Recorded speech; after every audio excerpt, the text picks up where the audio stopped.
What's up, YouTube? It's your girl T, T's Corner. I am not going to be before you long, but I just read a book. It took me about 20 minutes. Not a very big book.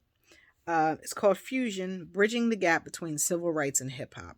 And it was like 2014, 2015 that this was done. And it's Dr. Benjamin F. Chavis Jr.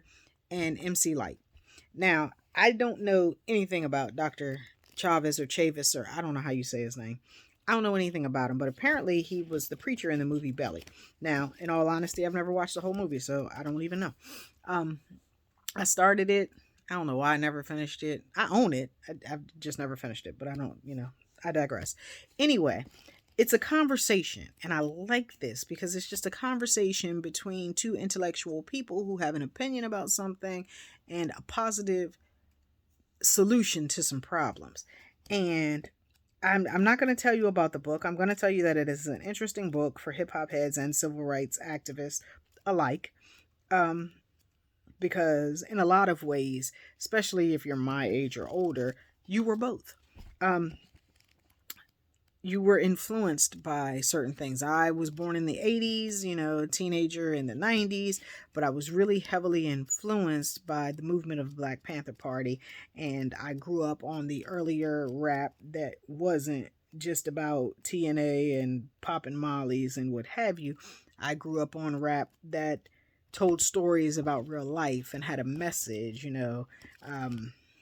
stop the violence movement, in the gangs. We were all in the same gang, West Coast, you know, talking about AIDS awareness and don't be involved with drugs. Don't be a drug addict. If you're a female, don't be rolling around with a drug dealer because, all of these are situations that can cause you some problems, which could result in your death. Important stuff that as kids we needed to know, and we weren't just going to get from the DARE program and Smokey the Bear. And so I appreciate this book. So I was really interested in reading it, not just because I'm an MC Lyte fan, but because bridging the gap between civil rights and hip hop makes absolute sense to me, because the teachers were the poets and the MCs. So you had the pastors and the activists on the front lines. But the message got across. They still had the most eloquent people to speak, the most captivating people to speak. There were probably 10 other people who felt the same way that Dr. Martin Luther King Jr. felt, but they couldn't express it in the same way. And he a Southern pastor, so he got that hooting and all that to go with it. But it was a passion for the subject that he was speaking about, which made him such a prolific speaker. I kind of feel the same way with the few speeches that I've heard from Malcolm X. This was a passionate person who was also educated about what he was speaking, and he was captivating and had a very captivating personality, and he could enthrall an audience, and he was fine, which did not hurt. But I just thought that was really cool. But I didn't even really come on to tell you about the book. I'm going to just tell you about the book. I bought it. I actually bought it used from like Goodwill through Amazon Marketplace or something. Sticker value is $20. I'm not even sure how much I paid for it. I really feel like I paid more than that because I think somebody got me. But it's cool because it did what I needed it to do. It opened my eyes to some things that I didn't know. It reaffirmed some things that I did. But the thing that really stuck out to me was something I've never heard of before today. I am 42 years old. And apparently 8 years before I was born, there was some civil unrest in Wilmington, North Carolina. And Dr. Chavis, or I do not know how to say this man's name. I'm going to have to look it up on YouTube and hear somebody else say it or hear him say it. But he was a NAACP and a SNCC leader, and he had been involved with the civil rights movement from a very early age, 12, 13 years old. And, he got that foundation at home, and then he went out and he worked as the youth I don't want to say like the youth minister, but I guess so because he is a pastor, I think. So yeah, like the youth minister under Dr. Martin Luther King Jr. His job was to organize the youth. He was a youth organizer for SNCC and NAACP. Um, and a whole bunch of other organizations with a whole bunch of letters. Read the book, they go through all of them. And when he was 23, he was assigned to Wilmington to work on the fact that even though Brown versus Board of Education had passed in 1954, they were still dealing with segregation or trying to desegregate schools and what have you. And they were framed and lied on because, that's the way certain people got things done. And collectively, 10 people, I think, were sentenced to 282 years for fabricated crimes. And it took them 40 years to get their names cleared from these charges that were fabricated and probably proven. Dr. Chavis spent 4.5 years in prison on fabricated crimes. I don't know how much time the others served. And I think like initially it was 16. And of that 16, 10 of them ended up being sentenced.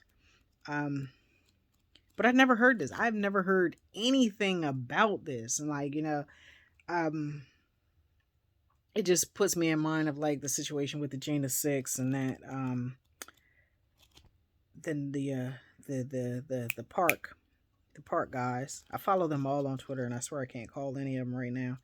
But, just people trying to stand up for what's right and being falsely prosecuted, or people who are doing nothing but minding their own business and get blamed for some stuff and end up in prison for very long periods of time for things they didn't do.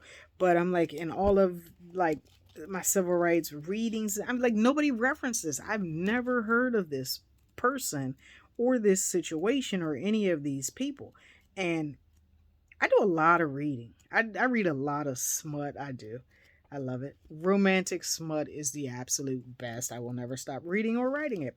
But because I was taught very early that self-education is the best education because the most important things you need to know you're never going to be taught in school, I read a lot. So, I read autobiographies of civil rights workers and freedom fighters and the Black Panthers. I read a lot. Nothing I have read references the Wilmington 10. And that just blew me. So now, of course, we know where the deep dive is going and we know what I'll be studying. It's the Wilmington 10. So I just wanted to come on and share that little nugget because, there may be somebody else like myself who has never heard of the Wilmington 10 before today. So I believe that part of my assignment in life is to share what I know and give others the opportunity to know it as well. So first, I would highly recommend reading Fusion by MC Lyte and Dr. Benjamin Chavis. And then I would recommend doing a personal deep dive into the Wilmington 10 and their role in the civil rights movement and why it took 40 years to clear their names. And another thing that really baffles me, like I said, I follow, like the Black Panthers.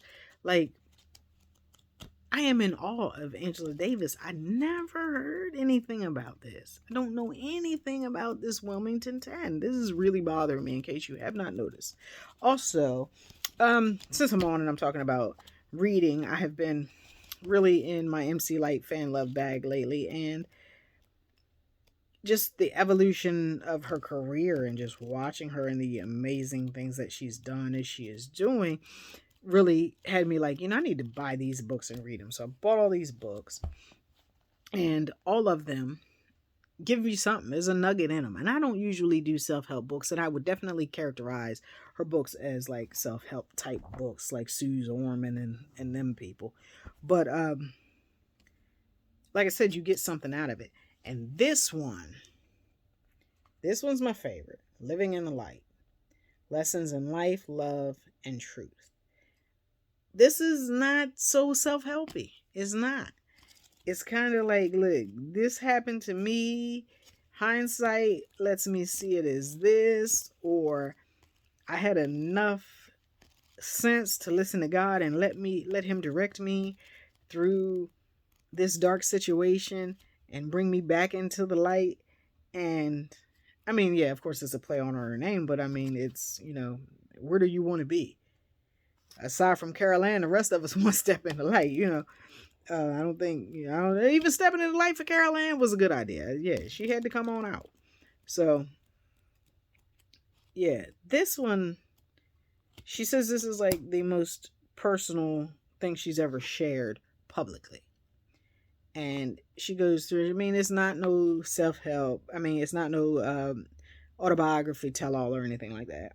But she just gives you certain situations and where a situation looked one way and she either went wrong or right, and what the outcome was either way, and what the lesson was learned either way. So this is my favorite of the MC Lyte books that I've read, and I've read 3. So I started with Unstoppable. Unstoppable is definitely self-helpy, but still a good book. Gives you some good pointers. And like I said, I don't do self-help because to me self-help is common sense stuff. But my mother says common sense is not all that common. So even though I think this is stuff that everyone may know or could imply, given the right situation, may not be. So, Unstoppable, Living in the Light, Lessons of Life, Love, and Truth, and Fusion. For hip-hop fans, for people who want to just do better, for civil rights activists, for people who are looking for their purpose in life and wanting to see what God has in store for them. All of that, anybody in any of them categories, you're going to get something out of these books. The next thing that I want to share with you guys is this. On Earth as It Is in Water, poems by Jordan L. Stanley. Now, Jordan L. Stanley is a local kid here on the Eastern Shore of Maryland. I met Jordan because he dated a young lady that I used to work with, and he's a musician, and I've always had my hands some kind of way in music, even though I can't sing and I don't play not one instrument. But I'm tapped into the local music community. And so we've had various interactions over the years, and he started writing poetry. So this is his second poetry book. I don't have the first. This is the second one. Both are available on Amazon. If you wanted to get them, look them up. This was inspired by life in 2020 when we were living in a pandemic, and what he saw in his life and the things that he had time to reflect on because the world was shut down.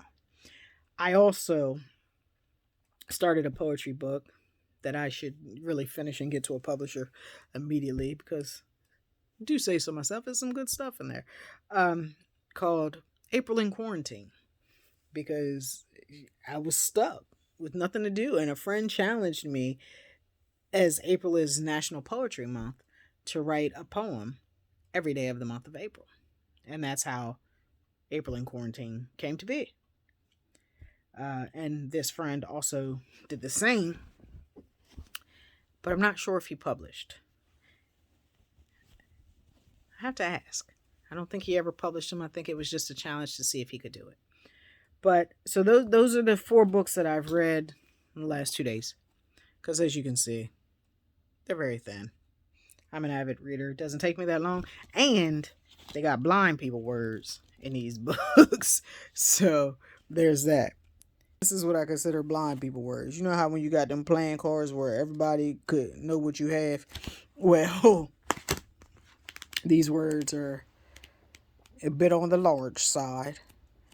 So 100 pages is probably more like 40.